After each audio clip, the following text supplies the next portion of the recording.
നമസ്കാരം, ഞാൻ രജനി അഭിലാഷ്. ഏഷ്യയിൽ ഇടവേളയ്ക്ക് ശേഷം കോവിഡ് കേസുകൾ വർധനവ് രേഖപ്പെടുത്തുകയാണ്.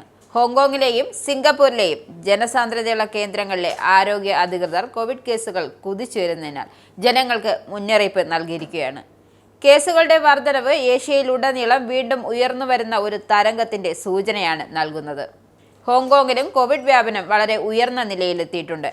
നഗരത്തിലെ centre for health protection communicable disease ബ്രാഞ്ചിന്റെ റിപ്പോർട്ടാണ് ഇപ്രകാരം.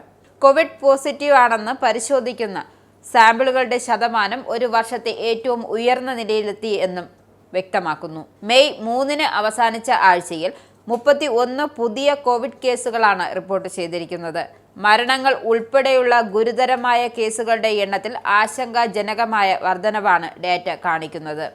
അതേസമയം കഴിഞ്ഞ 2 വർഷത്തിനിടയിൽ ഏറ്റവും ഉയർന്ന അണുബാധ എന്ന നിലയിലേക്ക് നിലവിലെ സാഹചര്യം ഇതുവരെയും എത്തിയിട്ടില്ല. എങ്കിലും മലിനജലത്തിൽ വൈറൽ ലോഡ് വർദ്ധിക്കുന്നത് കോവിഡുമായി ബന്ധപ്പെട്ട മെഡിക്കൽ കൺസൾട്ടേഷനുകളിലും ആശുപത്രിവാസങ്ങളുടെയും വർധനവ് പോലെ സൂചകങ്ങൾ 7 ദശലക്ഷത്തിലധികം നിവാസികളുള്ള നഗരത്തിൽ സജീവമായൊരു സമൂഹ വ്യാപനം സൂചിപ്പിക്കുന്നുണ്ട്.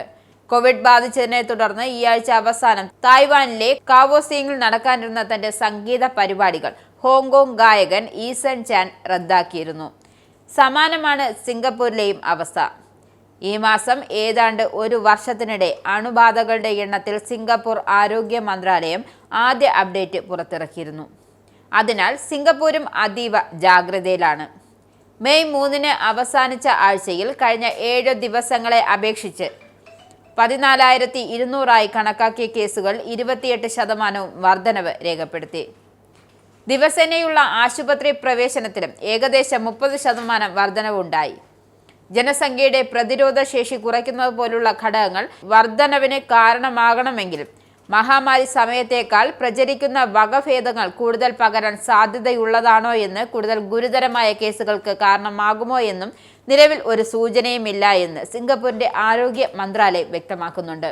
അതേസമയം കഴിഞ്ഞ വർഷം വേനൽക്കാലത്ത് കണ്ടതുപോലെ കോവിഡ് തരംഗം ചൈനയിലും അനുഭവപ്പെടാനുള്ള സാധ്യതയുണ്ട് എന്ന് ചൈനീസ് രോഗനിർണയ പ്രതിരോധ കേന്ദ്രത്തിന്റെ ഡാറ്റ സൂചിപ്പിക്കുന്നു. ചൈനയിലെ പ്രധാന ഭൂപ്രദേശങ്ങളിലുടനീളം ആശുപത്രികൾ രോഗനിർണയം തേടുന്ന രോഗികളിൽ കോവിഡ് പരിശോധന പോസിറ്റീവ് നിരക്ക് ഇരട്ടിയിലധികമാവുകയാണ്. ആനന്ദ മീഡിയയുടെ പ്രേക്ഷകരിൽ ഒരാളാകണ്ടേ?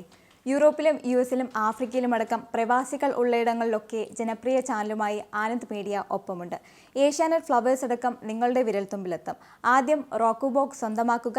അതിൽ നിന്നും ആനന്ദ് മീഡിയ ആപ്ലിക്കേഷൻ ഡൗൺലോഡ് ചെയ്യുക, ഇൻസ്റ്റാൾ ചെയ്യുക. എന്നിട്ട് 02085866511 എന്ന നമ്പറിൽ ഞങ്ങളുടെ കസ്റ്റമർ കെയറിൽ ബന്ധപ്പെടുക. അല്ലെങ്കിൽ +91 735 660 3747 എന്ന നമ്പറിൽ വാട്സപ്പ് ചെയ്യുക. ആനന്ദ് മീഡിയയുടെ സേവനങ്ങൾ സ്വന്തമാക്കുക. മറ്റു ചാനലുകൾക്കൊപ്പം ആനന്ദ് TVയും എൻജോയ് ചെയ്യുക.